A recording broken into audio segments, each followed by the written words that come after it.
ደግ የሆነውን ባህራንን አምላካችን እግዚአብሔር ሞቱን ወደ ሕይወት እንደለወጠለት በመላኩ አማካኝነት እንደለወጠለት እንመለከታለን። አፎሚያን በዛም እናያለን።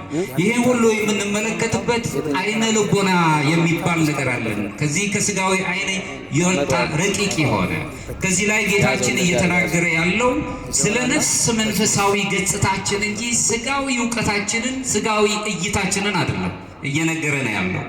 ስጋዊ አይኖቻችን የሚታየውን አይን ዓለም ሁሉ እየተመለከቱ ብዙ የሚያደናግሩ ነገሮችን ይሰጡናል፣ ወደ ውስጥ እንድናስገባ ያደርጉናል።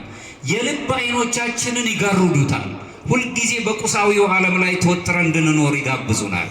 መንፈሳዊው ዓለም ግን ከዚህ በተቃራኒ ሩቅ የሆነውን በስጋ እያለን በመንፈስ የምንመለከታቸውን ነገሮች ያስገነዝቡናል።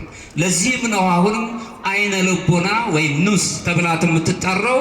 ብዙ ጊዜ ሊቃውንቱ የጂን አርቆ ማሰብ የሚችል መንፈሳዊ አይን የሚሏት መንፈሳዊ ማስተዋል ብሎ የሚነግሯት ሙሉ በሙሉ የነፍስ መንፈሳዊ ሕሳቤን የምትገልጽ ናት። ከኦርቶዶክስ አስተምሮ አንፃር ስጋዊ አይኖቻችን የሚታዩንን ሁሉ ምንወዳቸው የምንመስላቸው ጊዜያዊ ሆነው የሚጠፉ፣ መንፈሳዊ አይናችን ግን ምንጊዜም ዘላለማዊ ሆነ ነገር የምታሳየን ናት። በዚህ ውስጥ እንኖራለን።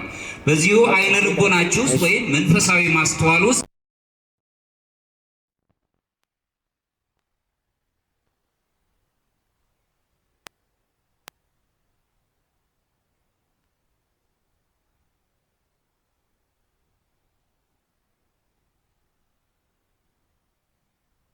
ውስጣዊ ሰላም ማግኘት ማለት ነው። በውስጣዊ ሰላም ውስጥን ያለውን ዕውቀት የሚዘረዝረው ከአምስተኛው ጀምሮ እስከ 7ኛው ክፍለ ዘመን የተነሱት ሊቃውንት መካከል ግሪጎሪ ፓላማስ የተባለ ታላቅ አባት ሲናገር ምን ይላል?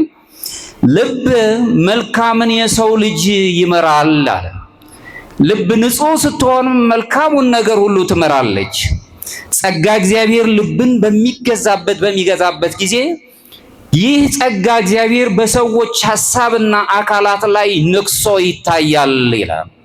ልባችን ንጹሕ ሲሆን አሁን ከሚያደናግረን ሰላም ከነሳን ነገር ውስጣችንን ከሚረብሸውና በዓለም ላይ ዓለም ብዙ የሚነግረን በብቻችን እኔና ራሴ ብቻ ብለን እንድንኖር ቁሳዊው ዓለም ይጋብዘናል።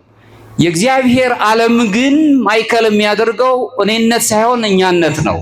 በእኔነት ውስጥ የምንኖረው ኑሮ ምንጊዜም ሰላም ያሳጠናል። ከሰላም ጋር እርቅ የለንም።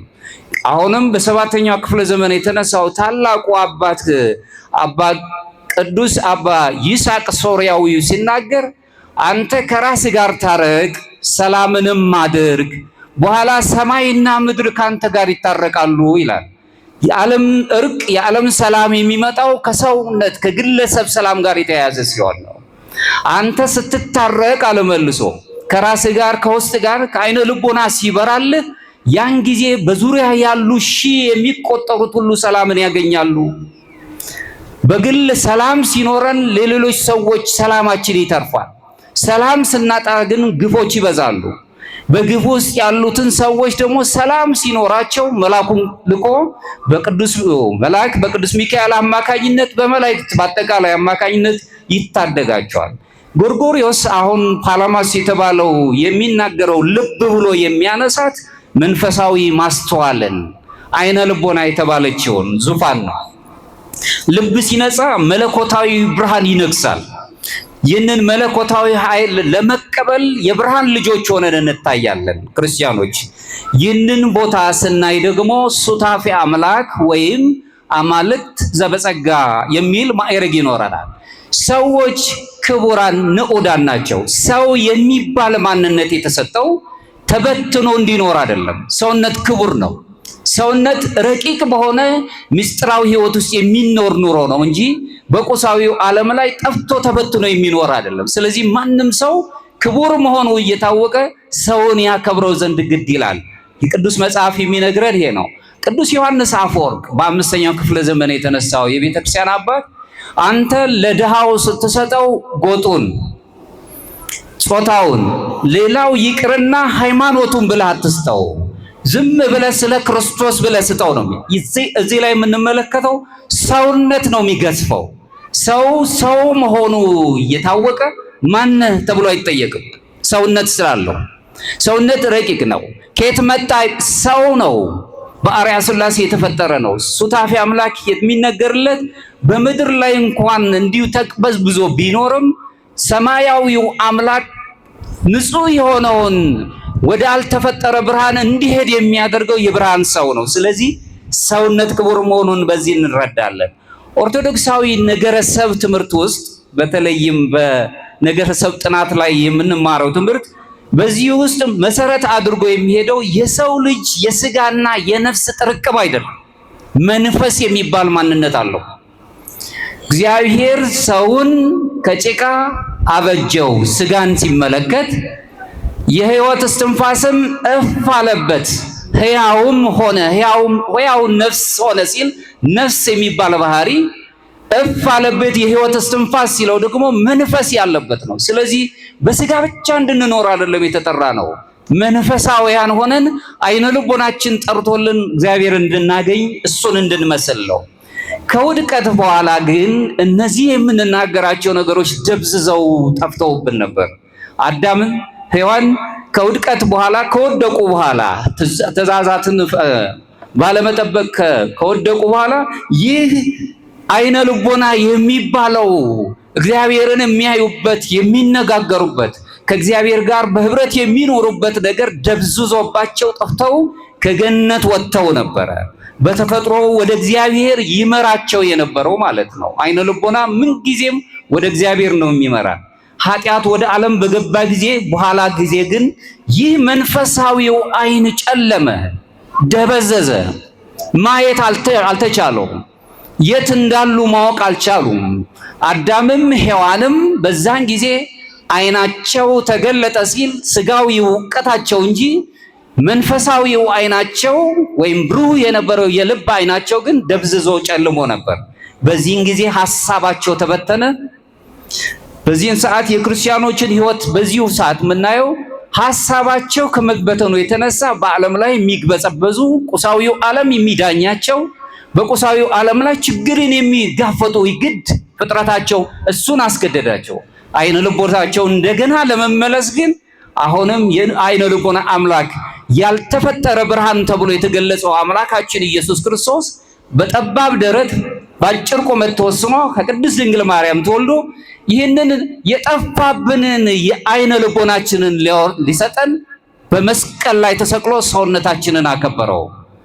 እኛን የእግዚአብሔር ቤተ መቅደሶች ያደረገን ወደዛ ወደ አምላካችን ወደ ቀደመ ተፈጥሯችን እንድንመለስ።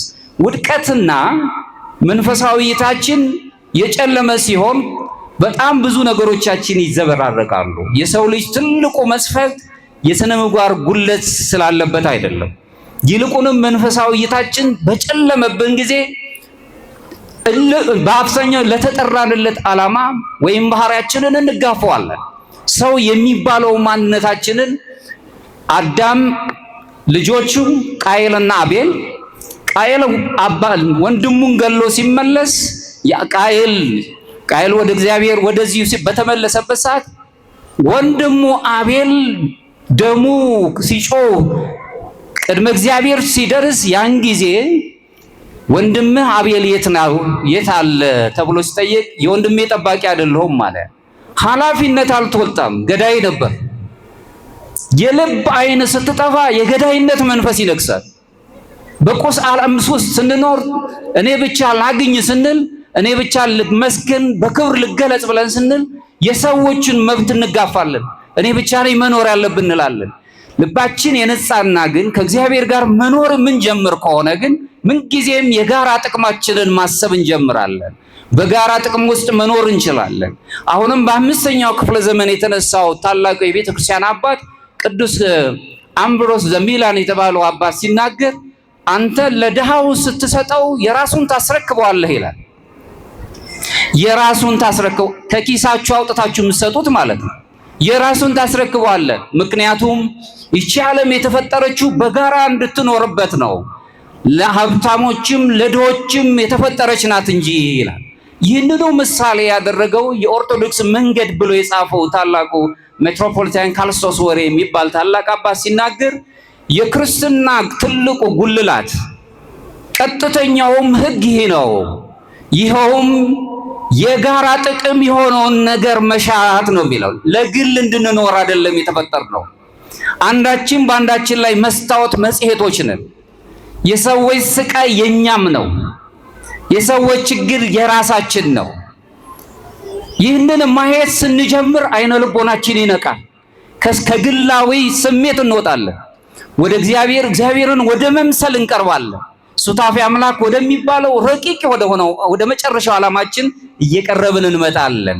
ለዚህም ነው እንግዲህ ቅዱስ መጽሐፍ ሲጽፍ ዘፍጥረት ምዕራፍ 3 ከቁጥር 7 ላይ የሁለቱም አይኖች ተከፈቱ፣ እነርሱም ራቁታቸውን እንደሆኑ አወቁ። አዳምም ሔዋንም ሕግን ከተላለፉ በኋላ የሁለቱም አይኖች ተከፈቱ። በፊት የነበራቸው መንፈሳዊ አይን ጨልሞ አሁን ስጋዊ ዕውቀትን የምትነግራቸው አይናቸው ተገለጠች። ያን ጊዜ ራቁታቸው መሆናቸውን አወቁ። ለእርቃናቸው መሸፈኛ የሚሆን ቅጠል ፈለጉ። በጉቶ መደበቅ ተጀመሩ። የት ነው ያለህ ተብሎ አዳም ሲጠየቅ በአምላኩ በጉቶው ስር ነው ያለሁት አለ። ወገኖች ኃጢአት አይነ ልቦናችንን ያጨልመዋል። ኃጢአት ወይም ደግሞ ክፉ ስራ፣ በደል በራሱ ያሸማቅቃል። በብርሃን አይገልጠንም። ሁልጊዜ መሸሸጊያ ነው የሚፈልገው። በኃጢአት የሚኖር ሰው ምንጊዜም ወደ ብርሃን የመውጣት ኃይል አይኖረውም። ስለዚህ አይናቸው ተገለጻል። እዚህ ላይ የሚገርመው የአዳምና የሔዋን ስጋዊ ግንዛቤያቸው ሲጨምርላቸው አይናቸው ተገለጠ ሲል ስጋዊ ግንዛቤ ሲጨምር መንፈሳዊ እይታቸው ግን እጅግ ነው የደበዘዘው የቀነሰው። እግዚአብሔርን ከመመልከት ይልቅ በራሳቸው ላይ ተኩራሩ። አምላክ ትሆናለህ ሲለው አምላክ ትሆኛለሽ ሲላት አምላክነትን ተመኙ። በራሳቸው ተማመኑ። ፍርሃት እምነትን ሁሉ ተካ። በፍርሃት ውስጥ መኖር ጀመሩ። እነሱ እንዳሰቡት አምላክ አልሆኑ። በፍርሃት ውስጥ ተዋጡ። እፍረት ራሱ ንጽህናውን አጠፋ። በንጽህና ይኖሩ ቅን የነበሩ የዋህ የነበሩ ሁለቱ ፍጥረታት በንጽህናቸው ውስጥ እፍረት አፍረው ተጨነቁ። እግዚአብሔርን ከማሰብ ሁሉ በራሳቸው መተማመን ውስጥ ወደቁ። ያን ጊዜ እግዚአብሔር ራቃቸው። ይህንን አንቀጽ ታላቁ የእስክንድርያው አባት ቅዱስ አትናቴዎስ በተነተነበት አንቀጹ ላይ ሰዎች እግዚአብሔርን ማመልከት ወይም መመልከት ሲተዉ ይላል ለራሳቸው ክፋትና በተፈጠሩበት ጊዜ የሞት ፍርድን ሁሉ ይቀበላሉ ብሎ ይናገራል። ለራሳችን ፈቃድ ተገዢዎች እየሆንን ስንመጣ ምን ጊዜም ማለት ከሞት ፍርድ ውስጥ እንድንወርቅ ያደርገናል። አዳምና ሔዋን የሚነግሩን ይህንን ስለሆነ ሕይወታቸው የሚያስረዳን ይህን ስለሆነ ቅዱስ አትናቴዎስ ስለ ሰው ውድቀትን በገለጸበት በዚህ መሰረታዊ ትምህርት ውስጥ ከመለኮታዊ እይታ እየራቅን በመጣን ቁጥር ጭንቀት አለብን። መረጋጋት የለም። ባገኘነው ነገር አንረካም። ባለን ነገር ከእግዚአብሔር ጋር ስንኖር ጥቂቱ ግን እርካታን ይሰጠናል። ስኬት ሆኖ ይታየናል። የምናገኘው ነገር በረከቱ ይሆናል። ስለዚህ ቅዱሱ የሚያስረዳን ይህንን ነው። የሰው ልጅ ወደ እግዚአብሔር መመልከቱን ካቆመ ግን በራሱ ውስጥ የተዋጠ በራሱ ሐሳብ ውስጥ የተዋጠ የጭንቀት ሕይወትን እንዲመራ ያስገድደዋል። አሁን በብዛት የምናየው በስነ ልቦና ቅኝት ውስጥ የምንኖራቸው ኑሮዎች አሉ። አብዛኛው የሰው ልጅ ባገኘውም ባላገኘውም መጠኑ ይለያይ እንጂ ጭንቀት አለበት፣ ድባቴ አለበት። በእንዲህ አይነቱ ስንኖር አይናችን ብሩህ ሆና ከእግዚአብሔር ጋር መኖር ስንጀምር ግን እነዚህ ራሳችንን ያስጨነቁን ብናጣም እንኳን እንዳገኘን ሕሊናችን ያስባል። ይህንን የምንረዳበት ነው። የውድቀት ስነ ልቦናዊ ግን መዘዞች አሉት። አዳምም ሔዋንም ሲወድቁ በስነ ልቦናቸው ራሱ ድቀት ገጥሟቸዋል። ይህንን እናስባለን። የዘመኑ የስነ ልቦና አስተሳሰብ ስንመለከት የአስተሳሰብ ራሱ መዛባት፣ የስሜት ሁሉ ራሱን የቻለ ቀውስ መግጠሙ፣ መጨነቅ በሆነው ባልሆነው ነገሮች በተለያዩ ጥቅሞች ላይ ብቻ ጠባዮቻችን ሲቀያየሩ መታየትን ሲቃኝ እንመለከታለን። የዘመኑ የስነ ልቦና ጥናት ነገረ መለኮት ይህንን እንኳን ሐሳብ ቢቀበልም እነዚህ ነገሮች ግን ከአይነ ልቦና ጋር ያያይዛቸዋል። ከአይነ ልቦና ጋር አይነ ልቦናችን በጠራ ቁጥር አይን ታማሚ ከሆነች መላ አካል ታማሚ ይሆናል ብሎ እንዳለው አምላካችን ኢየሱስ ክርስቶስ አይነ ልቦናችን ብሩህ ስትሆን ግን ስጋዊ ህመም የነፍስ ህመም እንኳን አይገጥመንም። ስለዚህ ነገረ መለኮት ከዚህ ጋር ይቃኘዋል። ይህ አስተሳሰብ በተለይም በመጀመሪያው ክፍለ ዘመን የነበሩ ሐዋርያና አበው የቤተ ክርስቲያን አባቶቻችን ትዕቢት ራስን ማየትን ግንዛቤን ሲያደርግ የምናስበውን አስተሳሰብ ያዛባብናል። ቁጣ ከቅን ፍርድ ያርቀናል። ቅናት መልካም ግንኙነታችንን ያበላሽብናል። ስጋዊ ፍርሃት እምነታችንን ሁሉ በምናስበው ልክ እንዲሄድ አያደርጉም። ስጋዊ ፈቃዳት ወይም ፍቶታት የምንላቸው ደግሞ እውነተኛውን የሆነውን የሰው ልጆች ፍቅርን ያዛቡታል። አዎ ለዚህም ነው ሊቃውንቱ ሲናገሩ ፍቅር ማለት በዓለም ላይ አሁን አይነ ልቦናችንን ያጨለመውን አይደለም። አይነ ልቦና ያለበት ብሩህ የሆነ ውሳጣዊ የሆነውን ነገር የሚገልጸው ፍቅር ማለት በልቦና ላይ የተተከለ የመውደድ ኃይል ነው የሚለው። ሰው ሲፈጠር አለመውደድ አይችልም። ሰው ማፍቀር ባህሪው ነው። ልፈቀር አለ ማለት ነው እንጂ አለማፍቀር አንችልም። አይደለም ወዳጆቻችን አፍቅር ቢጸከ ከመነፍስከ ነው የሚለው። ጠላትህን እንኳን ውደድ ነው። ታላቅ ከባድ ፍቅር የሚሉት ይሄንን ነው። እየጠላ ነው የወደደን አምላክ ግፍ ለሚሰሩብን ሰዎች ፍቅርን ማሳየት። ይህ የሚያሳየው ውሳጣዊ ልቦናችን መብራት ሲጀምር ነው። ከሰውነት ጠባይ ጋር ሰዋዊው ስጋዊው አይናችን በዚህም በምናየው ነገር ብቻ ሳይሆን ብሩህ የሚያደርገን ውሳጣዊው አይናችን ከሱ ጋር መኖር ስንጀምር ምንጊዜም የጠላትነት መንፈስ በውስጣችን ሰው እየበደለን እንኳን መልካምነቱ ነው የሚታየን። ኦርቶዶክሳውያን በጠላትነት ላይ ኃይልን አግኝተው የፍቅር ሰዎች እንዲሆኑ እየወደድነው ሳይሆን እየጠላነው በመስቀል ላይ ሆኖ የሚሰሩትና አያውቁምና ይቅር በላቸው። ይህ ከባዱ ፍቅር ነው። የፍቅር ልኩን የምናየው እርስ በርሳችሁ ተዋደዷልና የፍቅር ልኩ የመጨረሻው የራሱን ሕይወት አሳልፎ ለወንድሙ ከመስጠት የበለጠ ምን ፍቅር አለ? በሞት ጥላ ውስጥ ላለ ሰው መሞት መልመድ። ሞታችንን የሞተልን የገደለልንና በትንሣኤ የገለጠ ነው አምላካችን። እኛ የትንሣኤ ሰዎች ሆነን ለሞተው ዓለም ብርሃን ልንሆን አይነ ልቦናችን እንዲበራ ነው የፈለገው። ኦርቶዶክሳዊ ነገረ መለኮት የሚያስረዳን ይሄ ነው። የሰው ልጆች የልብ አይናቸው በእነዚህ ትዕቢት፣ ቁጣ፣ ቅናትና ስጋዊ ፍርሃት ወይም ስጋዊ ፈቃዳት ሁሉ ይጨልማሉ። እኔ ብቻ ላግኝ ይላሉ። የኔነት ህይወት ውስጥ ይኖራሉ። በዚህ ሰዓት አይነ ልቦናችን ይጨልማል።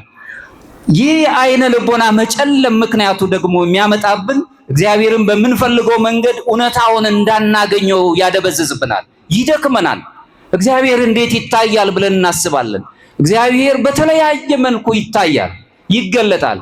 አሁን እንኳን የተሰበሰብንበት በዓል እንኳን ተመልከቱ። ሞትን የሚያክል ነገር ተሸክሞ የሄደው የሞት ደብዳቤን ይዞ ይሄድ የነበረው ይህ ብላቴና ባህራን እንኳን በመልአኩ አማካኝነት ሞቱ ወደ ህይወት የተለወጠለት እግዚአብሔር ሁልጊዜ እኛን ስለሚፈልገን ነው።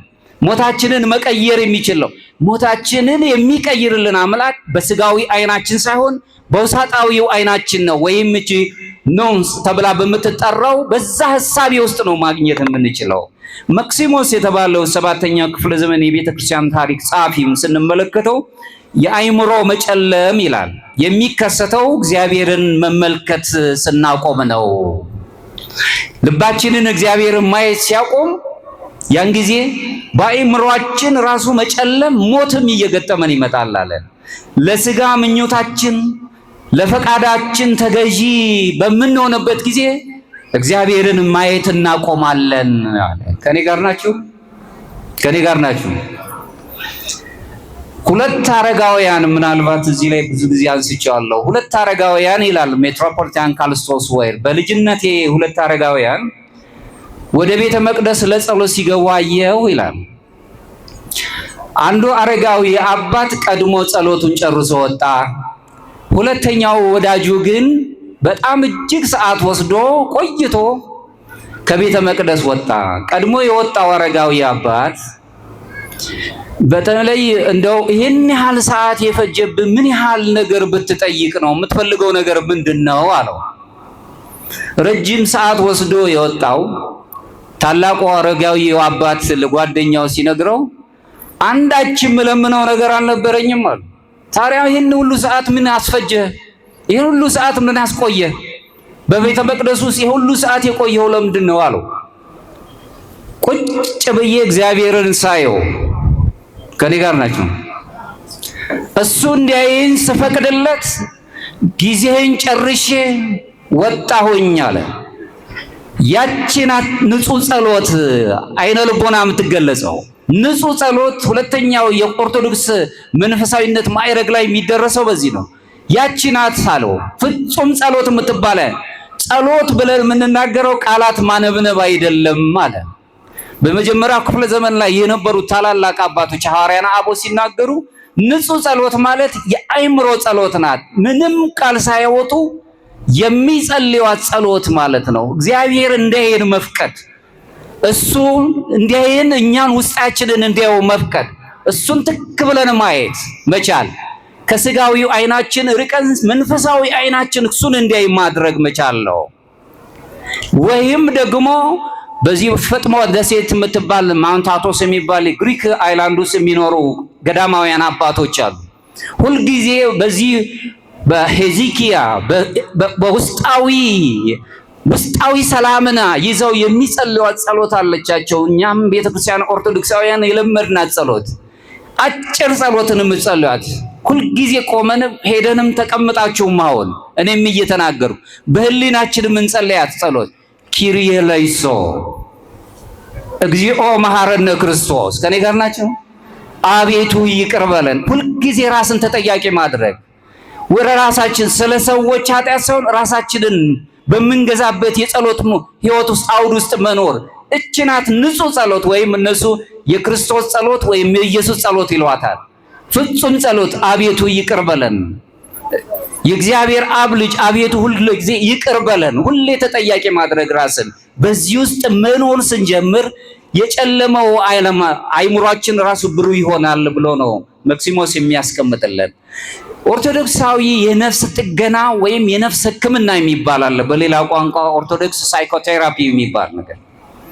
በዚህ ህይወት ውስጥ ምናልባትም የስነ ልቦና ምሁራን ወይም የስነ አእምሮ ምሁራን የሚያስቀምጡት የአእምሮን ህመምን ነው። ሰዎች የአእምሮ መዛባት ሲመጣ ወይም ደግሞ የመጨነቅ ነገሮቹ ሲገቡ ምንጊዜ የሚያስቡት ያንን በማማከር ዘይቤ የሚሆን ራሳቸው የህክምና ጠባይ ውስጥ ይኖራሉ። ኦርቶዶክሳዊ የሆነ ግን የአእምሮ ህክምና የምንለው የነፍስ ህክምና ነው። ምክንያቱም ሳይኮ ማለት ነፍስ ማለት ስለሆነ የነፍስ ህክምና ይኖረናል። ኦርቶዶክስ ቤተክርስቲያን ይህንን የነፍስ ህክምናን የምታየው ከነገረ ድህነት ጋር በማያያዝ ነው። ወድቀን የነበርን የምንነሳበት ዘላለማ ህይወት የምናገኝበትን ነገር ፍጹም የሆነውን ፈውስ ነው የምትመለከተው።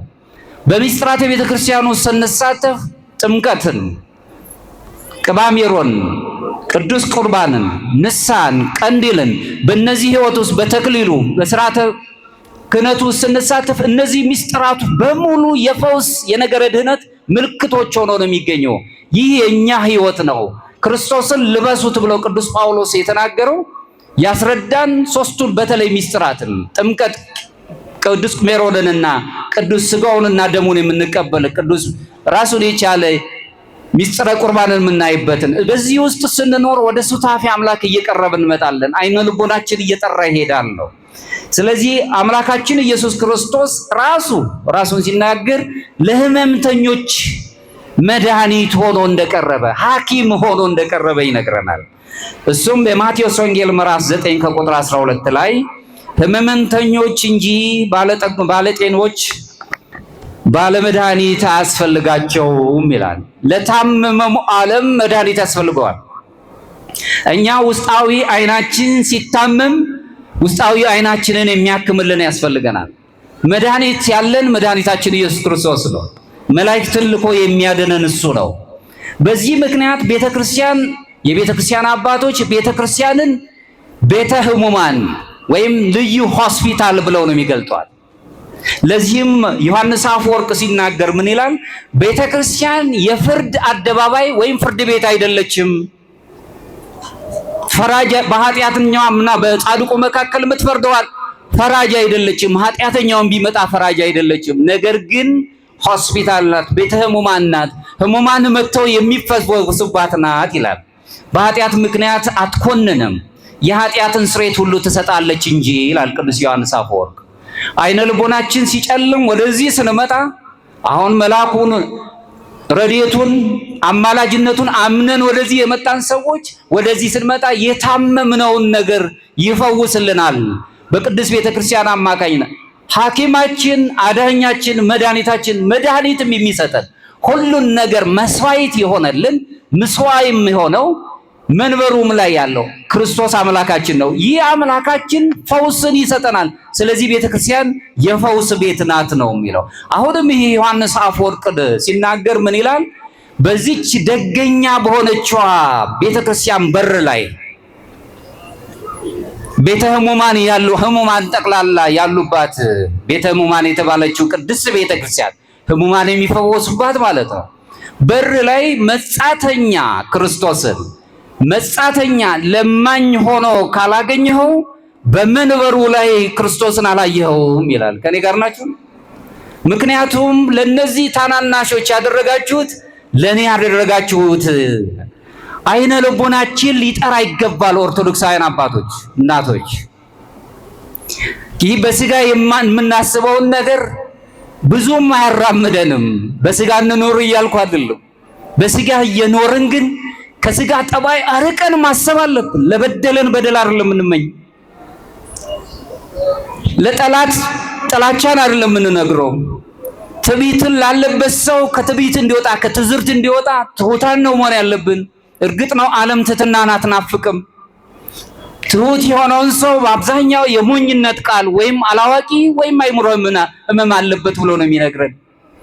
ነገር ግን አይነ ልቦናችን ሲበራ ግን አባቶቻችን በዚች ዓለም ላይ ሆነው ሩቁን ዓለም ስለማየው ከዚህ ዓለም ጠባይ ይወጣሉ፣ እግዚአብሔርን መመልከት ውስጥ ይገባሉ። ቅዱስ ዮሐንስ አፈወርቅ የሚነግረን ይሄ ነው። ኦርቶዶክሳዊ መንፈሳዊነት ዓላማው ጠባይን ማሻሻል አይደለም። ብቻውን የሥነ ምግባር ጠባይ ብቻ እንዲኖረን አይደለም የተፈለገው። መላው የሰው ልጅ አይነ ልቦናው እንዲፈወስ ነው። እግዚአብሔርን ወደ መምሰል እንዲቀርብ ነው የምታስተምረው። በዚህ ውስጥ ሶስት የሆኑ የፈውስ ሂደቶች አሉ። ሶስቱ የመጀመሪያው የምናያቸው በነገረ መለኮት ጥናት ውስጥ የምናያቸው አንደኛው የምናያቸው ንጽ ነው ወይም የመንጻት ሕይወት ወይም ንጻ ስጋን የምናገኝበት ነው። በንጻ ስጋ ውስጥ ስንኖር የምናየው ልብን ከኃጢአት መቆጠብ፣ ምኞታችንን መግታት፣ በፍላጎታችን ውስጥ ተወጥረን ከምንኖር ይልቅ ፍላጎታችንን መመርመር እንጀምራለን። ምንድነው ፍላጎት? ራሱ እኛ እንፈልገዋለን ወይ? የምንፈልገው ነገር አሁን እኛ ያስፈልገናል ወይ? በደንብ እንያቸው። አሁን ትላንት ያገኘናቸው ነገሮች ዛሬ ስንመጣ እንጠላቸዋለን። ትናንት እስክናገኝ ድረስ ግን ብዙ ዘመናት ፈጅተውብናል። በጣም ጓጉተንላቸዋል። ካገኘናቸው በኋላ ግን ጊዜው ሲደርስ ይሄ ነበር እንደ ለፋውለት እንላለን። በስጋዊ ፈቃዱ ስንኖር እቺ የማወቅ ነፃነታችንን ይጋፋናል። የማወቅ ነፃነት ወይም አይምሮ ግዕዛን የምትባለዋን እሷን ይጋፋናል። ይህ የማወቅ ነፃነታችን ወይም ንጻ ስጋን የምንጀምረው በእምነት እንጀምርና ወደ ፈሪሃ እግዚአብሔር እንቀርባለን። በኋላም ወደ ንስሐ፣ ከንስሐ በኋላ ግን ራስን ወደ መቆጣጠር እንመጣለን። ያ ኃይል ለሰው ልጆች ተሰጥቶታል። ይሄንን ሁሉ እየተናገሩ እንዴት ብለን ነው አይነ ልቦናችን ይበራል? እኛ እኮ ሰዎች ነን ልትሉኝ ትችላላችሁ። አዎ የሰው ልጅ ግን የማወቅ ነፃነት ተሰጥቶታል። አቀርብ ለከ እሳተ ወማይ ድኢዴከ ኀበ ዘፈቀድከ ነው የሚለው። ውሃንም እሳትም አቅርቤልሃለሁ ወደ ወደድከው ሰንዝር። እኛ የማወቅ ነፃነት ያለን እንጂ በእድላችን ብቻ የምንኮነን የምንጸድቅ አይደለም። በስራችን ብቻ ነው ወደ እግዚአብሔር የምንቀርበው። እግዚአብሔር ደግ ነው፣ ይወስደናል።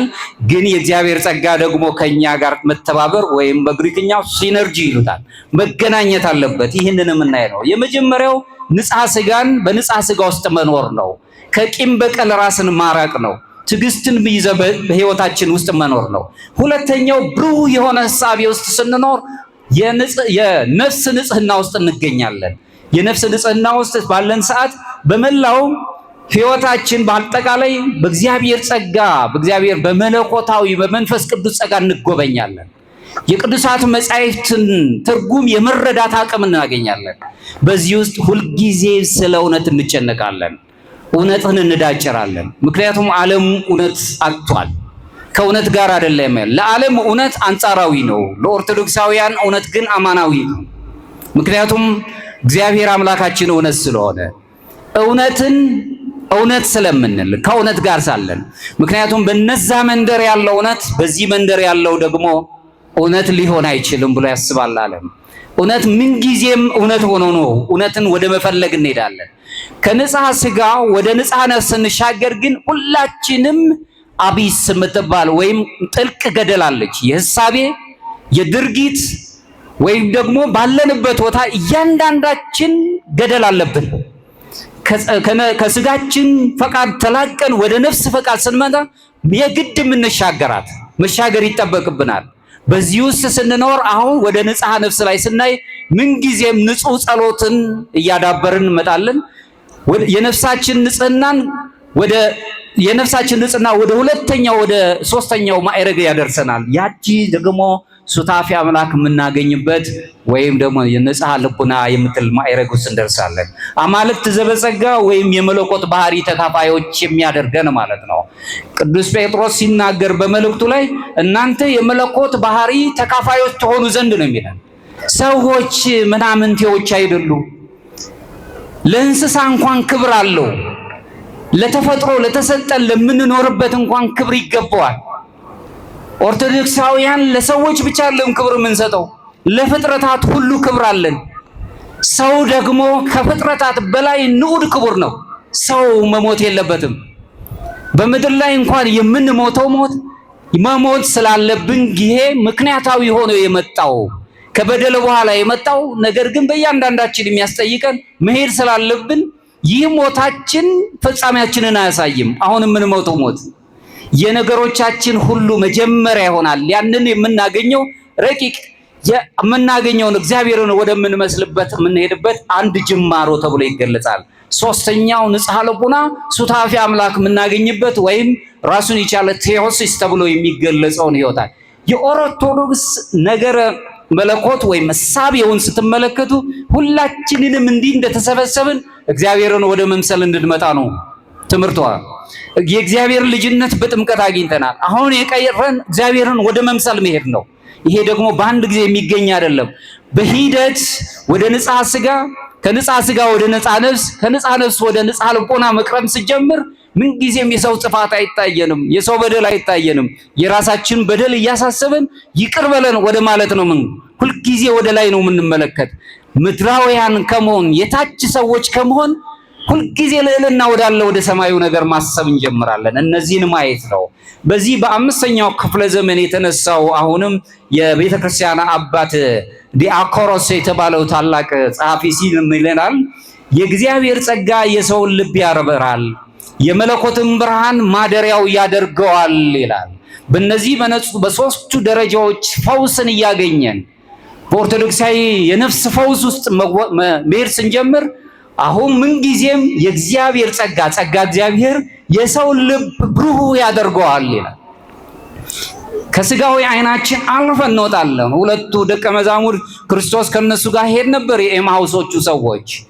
በኋላ ጊዜ ከነሱ ጋር ማዕድ በላ ጠጣ። ከዛ በኋላ ግን አይናቸው ተከፈተ ነው የሚለን። ስጋዊ አይናቸው ነበር፣ የውስጥ አይናቸው ግን ሊያውቀው ስላልቻለ ከሄደ በኋላ ግን ይነጋገረን የነበረው የኃይለ ቃል የሚናገር የነበር ልባችንን ያቃጥለው የነበር ብለው እንዲረዱ አይነ ልቦናቸው ተከፈተ። አይነ ልቦናችን እንዲከፈት ነው የሚያስፈልገው። የዓለምን ችግር መወጣት የምንችለው አይነ ልቦናችን ሲከፈት ነው። ጸጋ እግዚአብሔር ከኛ ጋር ሲኖር ነው። በዚህ ውስጥ የመለኮት ብርሃን ማደሪያም እንሆናለን። ብርሃናውያን እንሆናለን። ወዳልተፈጠረው ብርሃን እንሄዳለን። ይህንን የመሰለ ማዕረግ ያለንም በዚች ምድር ላይ መጨነቅ የለብንም። አታስቡ እያልኩ አይደለም። ማሰብ ተፈጥሯዊ ነው። ከጭንቀት ግን የምናመጣው ነገር የለም። ቁመትን መጨመር አትችሉም ነው የሚለው። የፀጉራቸውን መልክ ልቀይሩ አትችሉም ነው መጽሐፍ የሚለው። አሁንም ዲያቆኖስ ሲናገር ምን ይላል? የእግዚአብሔር ጸጋ በተጠመቁ ክርስቲያኖች ውስጥ የተሰወረ ሲሆን የኛ ትብብር ግን ያስፈልገዋል፣ ሱታፊ ያስፈልገዋል አለ። ልትድን ትወዳለህ ብሎ ፈቃዳችንን ይጠይቃል አምላካችን። የኛን ፈቃድ ይጠይቃል። ሰዎች ነና በአርአያው ነው የተፈጠርነው። የኛ ፈቃድ ብሩህ የሆነ ልቦና እንዲኖረን ራሱ እኛ መነሳሳት አለብን። ከእግዚአብሔር ጋር ብዙ ጊዜያት አሳልፈናል። ብዙ ዓለማትን ተመልከቱ። ብዙ ስቃይ ያለባቸው የተደናገረ ልጆቻችንን የሚያስመሰቃቅሉ ቤቶች የሚያፈርሱ ትዳር የሚመሰቃቀልበት ዓለም ላይ ነው ያለ ነው። በእንዲህ አይነቱ ህይወት ስንኖር ቤተክርስቲያን ትጨነቃለች። ትንሿ ቤተክርስቲያን ትዳር ህይወት በጣም ትረበሻለች። አይነ ልቦና ሲበራ ግን ለሁሉም ነገር እኛ ጤናማ ሐሳብ ሲኖረን፣ ሰላም ሲኖረን አገር ሰላም ትሆናለች። ሰላም የማያደርጉትን ሰላም የማድረግን ኃይልና ስልጣንን ይሰጠናል እግዚአብሔር። የሞት ደብዳቤያችን ይለወጣል፣ በህይወት እንቀየራለን። በዚህ ላይ መለኮታዊ ጸጋ፣ የሰው ልጅ ነፃ ፈቃድ በትብብር መታየት አለባቸው። ነፃ ፈቃዳችንና የእግዚአብሔር ጸጋ መንፈስ ቅዱስ የሰጠን በትብብር መታየት አለባቸው። መለኮታዊው ጸጋ የምንለው ይህ እግዚአብሔር መንፈስ ቅዱስ ስጦታችን ሰላምን፣ ትህትናን፣ ፍቅርን ሁሉ ህይወት አድርጎ ይሰጠናል። በህይወት እንድንኖር በትህትና እንድንገለጽ ያደርገናል። ነገር ግን ይህ የአጋንንት መንፈስ ያለበት ክፉ የሆነው የዓለም ፈቃድ ግን እና ይሄ የማታለሉ ብልጠት የሚመስል ማታለል የተባለው ግን ምንጊዜም በትዕቢት ግራ በመጋባት ራስን ከፍ በማድረግ ለራስ ጥቅም ብቻ በመቆም ህሳቤ ውስጥ እንድንወጠር ያደርገናል። ያን ጊዜ የምንፈልገው ራሱ አናገኘውም። ስለዚህ በዚህ ጽሑፍ ውስጥ አሁንም የተናገረው የቤተ ክርስቲያኗ አባት የሚያነሳቸው ነጥቦች ስለ መንፈሳዊ ውጊያ ራሱ አለብን። እኛ መንፈሳዊ ውጊያ አለብን። በስጋ ብቻ አይደለም መከራ ያለን፣ መንፈሳዊ ጦር አለብን። ይህንን ማሸነፍ የምንችለው አምላካችንን ማየት የምንችልባት ልቦናችን የልቦና አይናችን ጠርቶ ሲታይ ነው። በዚህ ውስጥ መኖር ስንጀምር ክርስቲያኖች በራሱ አሁን የምናያቸው ሶስቱም እነዚህ የመፈወስ ማዕረጎች ላይ ስንደርስ ህይወታችን ሕክምና ያገኝበት፣ ነፍሳችን የምትጠገንበት፣ ከስጋዊ ህመማችን የበለጠ የነፍስ ህመማችን ስለሚያሰቃየን ከነፍስ ህመም ስንነጻ ስጋዊ ህመማችን አስጨንቀንም ራሱን የቻለ መንፈሳዊ ውጊያ ሆኖ ነው የምናየው። አሁንም ቀደም ብዬ ያነሳሁት ቀደም ብሎ የኦርቶዶክስ አስተሳሰብ ፍሮኔማ ብለን የገለጽነው ብዙ ጊዜ የሚገለጸው የግሪካዊው ቃል ማለት ነው። አንድ ሰው ያለውን አስተሳሰብ ነው የሚለካው። በአስተሳሰብ የአስተሳሰብ አቅጣጫውን እውነታውን የሚረዳበት። እኛ እውነት ምንድን ነው ብለን ነው የምንረዳው። ቤተክርስቲያን የነገረችን እውነት ምንድን ነው? ከእውነት ጋር መገናኘት አለብን። መላእክት ለሰዎች ይራዳሉ። ደጋጎቹ ጻድቃን ሰማዕታት ያማልዱናል፣ በፍቅሩ በእኛ ውስጥ ይኖራሉ። ክብሮሙ ለቅዱሳን ያለው ክርስቶስ መድኃኒት በእነሱ ክብር ውስጥ የሚገለጽ ስለሆነ በእሱ እንጽናናለን። እነሱን እውቀት የምናደርግበት እንሄዳለን። ቅዱስ ጳውሎስ በፊልጵስዩስ ምዕራፍ 2 ከቁጥር 5 ላይ ሲናገር በክርስቶስ ይላል የነበረ ይህ አስተሳሰብ በእናንተ ዘንድ ደግሞ ይሁን። የክርስቲያን የኦርቶዶክስ አስተሳሰብ ክርስቶሳዊ አስተሳሰብ ነው። ክርስቶስ በዚች ዓለም ላይ ፈላጊ አልነበረውም። እኛንም አይፈልጉንም። ዓለም አይፈልግም። ነገር ግን ክርስቶስ የማይፈልጉትን ይፈልጋቸው ነበር። እኛም የማይፈልጉንን ፈልገን በፍቅር መለወጥ አለብን።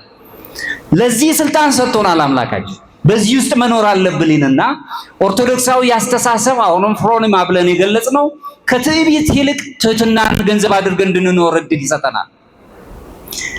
ከጥል ከክርክር ይልቅ ንጹህ የሆነ ፍቅርን በውስጣችን እንድንኖር። ይሄ የአንደበት ፍቅር አይደለም። ዓለም የገለጸልን ይሄ ጅራት ያለውን ፍቅር አይደለም። ንጹህ የሆነውን ፍቅር፣ ስለ ሰዎች መልካም ነገር ማሰብ። ከአመጽ ይልቅ ታዛዦች እንሆናለን። አዳም ቢታዘዝ አይነ ልቦናው ባልጠፋ። ከመገለል ወይም ብቸኛ ከመሆን ይልቅ ሱታፊ አምላክ አግኝተን እንኖራለን። ዓለም በጣም ብቸኛ አድርገን፣ በተለይ ኦርቶዶክሱ አይደለም በኢትዮጵያ በሌላው ዓለም ብትመለከቱ ኦርቶዶክስ አሁን በጣም የተገለለ ነው። ለምን? ተፈጥሮን አክባሪ ነው። በተፈጥሮ ውስጥ በተለይም ደግሞ የሰውን ቁመና ተፈጥሯዊ ሕይወቱን ጠብቆ የሚሄድ ቅዱሳት መጻሕፍትን በለዘብተኝነት የማያይ ነው። በእውነት እውነት ብሎ የሚናገር ስለሆነ ለዓለሙ አሁን ለዘብተኛ ለሆነው ዓለም አይመችም። ስለዚህ ስቃይ ያለበት ቅዱስ ታላቁ ባስልዮስ የተባለው የቂሳሪያው አባት ሲናገር ምን ይላል? እውነተኛው የእግዚአብሔር ማንነት ዕውቀት በበጎ ምግባር እርሱን አምላካችንን መምሰል ነው። ዕውቀት ካልንም ማለት ነው እውነተኛው የእግዚአብሔርን የምናገኝበት ዕውቀት ብለን ከገለጽ ነው በበጎ ምግባር ውስጥ እሱ አምላካችንን መምሰል ነው። ሐዋርያቱ የሚማሩትን ሰዎች ክርስቶስን ይከተሉ የነበሩትን ሰዎች ጊዜው መሽቶባቸዋልና በጊዜ ወደ መንደራቸው አሰናብታቸው አሉት። ስለ ሰውነት ይጨነቁ ነበር ማለት ነው ሐዋርያት። ምግብ ቃለ እግዚአብሔር ከተመገቡ በኋላ ግን ለቁመተ ሥጋ የሚያስፈልጋቸው አንዳች የላቸውም እና በጊዜ ወደ መንደራቸው ሂድ፣ ምግብ የሚፈልጉበት እንዲሄዱ ስደዳቸዋል። አምላካችን ኢየሱስ ክርስቶስ እኛን የሆነው ቅዱስ አትናቴዎስ ሲናገር እኛ አማልክት ዘበጸጋ እንባል ዘንድ እርሱ ክርስቶስ ወልደ እግዚአብሔር ቃል ሥጋ ነፍሶ እኛን ሆነ ያለው አንዳች በመካከላችሁ የሚበላ የለም አላቸው። ጥቂት ዓሣ ጥቂት እንጀራ እነሱን አበርክቶ ጦማዳሪዎቹን መገባቸው ተትረፈረፈ ነው የሚለው። ለሰውነታችን ይጨነቃል አይደለም ለነፍሳችን። በሥጋ ለምንኖረው ነገር እንኳን አምላካችን እጅግ ይጨነቃል። እኛ አይነ ልቦናችን ብቻ ብሩህ እንዲሆን ነው የሚያስፈልገው። ለጎደለብን ነገር የባህራን የሞት ደብዳቤ የለወጠ መልአኩን ልኮ የለወጠ አምላክ ብዙ የሞት ጥላዎች ከቦን ሲኖሩ ይህንን የመለወጥ ኃይል አለው አምላካችን፣ ስልጣን አለው። አይነ ልቦናችን እንዲበራልን ብቻ ነው የሚያስፈልገው። መልአኩን ላክልን በቸርነትህ እንዲገልጠን ልቦናችንን እንዲያበራልን ብለን ማሰብ አለብን። መንፈሳዊ ብርሃን በአይነ ልቦናችን በሚበራበት ጊዜ ክርስቲያን እንዲሁ የተለየ ሐሳብ ብቻ ሳይሆን የሚኖረን ዓለምን የምናይበት ክርስቶሳዊ አይን ይኖረናል። የክርስቶስ ሐሳብ አላችሁ ነው የሚለን ቅዱስ ጳውሎስ ሲነግረን በፊልጵስዩስ መልእክት ላይ የክርስቶስ ሐሳብ አላችሁ፣ በዓለም ላይ ሆኖ የተቸገሩትን ሲረዳ። አስተሳሰባችን በዓለም ውስጥ ጠልቀን እንድንወድቅ ሳይሆን ከዓለም ውስጥ ሆነን በዓለም እሳቤ ሳንዋጥ ከዓለም ሐሳብ መውጣት ነው። ስለዚህ ከጠላት ጋር በምንጋፈጥበት ጊዜ ዓለማዊው ወይም ስጋዊው ዕውቀት በቀልን ይነግረናል። በበቀል ውስጥ ያገኘነውን ሰይፍን ለሰይፍ እናስባለን። ይህ በጣም ከባድ ነው። ኦርቶዶክሳዊ እሳቤ አይደለም። ይሄ ብርሃንን የሚበራለን በሚበራለን አይምሮ ውስጥ ማስታረቅ የምንችልበት ነገር ሲኖር አይነ ልቦናችን በዚህ ሰዓት ከጠላት ጋር እንኳን ብንኖር ብሩህ የሆነ ልቦና ሲኖረን የማስታረቅ መንፈስን ይዘን እንኖራለን። በመከራ ጊዜ መከራን ስንጋፈጥ ዓለማዊው ወይም ስጋዊው የሆነው ሐሳባችን ኪሳራን ነው የሚነግረን፣ የከሰርን ያህል ነው የሚነግረን። ብርሃን ግን አይነ ልቦናችን በብርሃን ሲሞላ አይምሮአችን ራሱ ዕውቀት ብለን የምንገልጸው ለራሱ ለመንፈሳዊ እድገታችን ልዩ እድልን እየፈጠረለት ይመጣል። ከገዳይ ጋር ገዳይ ሆኖ መገኘት መሸነፍ ነው። መብለጥ የምንችለው መከራችንን አልፈን ወደዛው ስናልፈው ያን ጊዜ ታላቅነታችን እየተገለጸ ይሄዳል። ሱታፌ አምላክ የምናገኝበት ህይወትን ይኖረናል። ይህ አይነቱ ግንዛቤና አስተሳሰብ መለወጥ የሚለውን የኦርቶዶክስ ነገረ መለኮት ትምህርት ያስተምረናል። ውላጤም ስንል አንድ ጊዜ ስጋዊ ባህሪያችን ተቀይሮ ከስጋነት ወደ ረቂቅ ወደሆነ መንፈስ እንቀየራለን አይደለም። ንጹህ የሆነውን አስተሳሰባችንን ይዘን እግዚአብሔርን ወደምንመስልበት ማዕረግ እያደረግን እንመጣለን ማለት ነው። የስጋ ፈቃዳት የልብ አይኖች ማብራት የሚችሉ ሳይሆኑ ዕውራን ነው፣ ጨለማዎች ማድረግ ነው የሚችሉት። ለዚህ ነው መክሲሞስ አሁንም 7ኛው ክፍለ ዘመን የተነሳው ጸሐፊ ሲናገር የስጋ ፈቃዳት የነፍስን ተፈጥሯዊ ኃይላትን በአግባቡ ካለመጠቀም የሚነሱ ናቸው። የነፍስ ፈቃዳችንን መጠቀም ባለመቻላችን የስጋ ፈቃዳት እየነገሱ መጥተው ትላንትና የምናውቀው በአንድ ጀንበር ውስጥ ላይም ደርሶ ስንወጣ ከየት ነው የመጣው ይሄ ሀብት ብለን እንጨነቃለን። ስለዚህ እኔ በዚህ ማህበረሰብ ውስጥ ሆኜ ሁሌ ድሃ ሆኜ ነው የምቀረው፣ ስለዚህ ማድረግ ያለብኝ እሱን ነው ብለን ጓደኞቻችንን ወደ መምሰል እንሄዳለን። ይሄ አይደለም ክርስትና፣ ይሄ አይደለም ኦርቶዶክሳዊ አስተሳሰብ። ያ የሆነውን ነገር በእውነት ገልጠን እውነቱን እውነት ማለት መቻል ወደ ክርስትናው የሚያመጣል። ማር ይስሐቅ ወይም ቅዱስ ይስሐቅ የተባለው የሶርያው አባት ሲናገር ትቢያ፣ ጉድፍ የአይን እይታን ያደበዝዛል። የሥጋ ፈቃዳት አይምሯችንን የአይቺ ኑንስ ተብላ የተገለጸችውን የሰው አይነ ልቦናን ሁሉ እንዲሁ ያደበዝዛሉ ይላል። በሥጋ ፈቃዳት ውስጥ ትዕቢት፣ ቁጣ፣ የገዳይ መንፈስ፣ እነዚህ ነገሮች ሁሉ አይነ ልቦናችንን ያደበዝዙብናል። ስለዚህ መንፈሳዊ ሕይወታችንን ይከለክሉታል ነው የሚለው። ቁጣ በነገሰ ጊዜ ለሌሎች በተሳሳተ መንገድ ማስረዳት እንጀምራለን። ትዕቢት በነገሰ ጊዜ ለራሳችን ያለ አግባብ ከፍታን እናሳያለን። እኔ ብቻ ነው ያለሁት እንላለን። በቅናት ውስጥ ቅናት የሚባለው መንፈስ በነገሰ ሰዓት ደግሞ በሌሎች ባገኙት በረከት ከመደሰት ይልቅ ሁልጊዜ ከየት መጣ ብለን ምክንያታዊ እንሆናለን። ምክንያት የምንለው አሉታዊው የሆነው ምክንያት ማለት ነው። ስለዚህ መንፈሳዊ ሕይወታችን ይመሰቃቀላል። አይምሯችን ዕውቀትን የምትባለዋን በጥበብ የታሸውን ዕውቀትን እንድንገነዘብ አታደርገንም። ቅዱሳን ለመንፈሳዊ ብርሃን ምሳሌ ሆነው ነው የቀረቡት። ቅዱሳን በተለይም ቅዱስ አባ እንጦንስ ምናልባት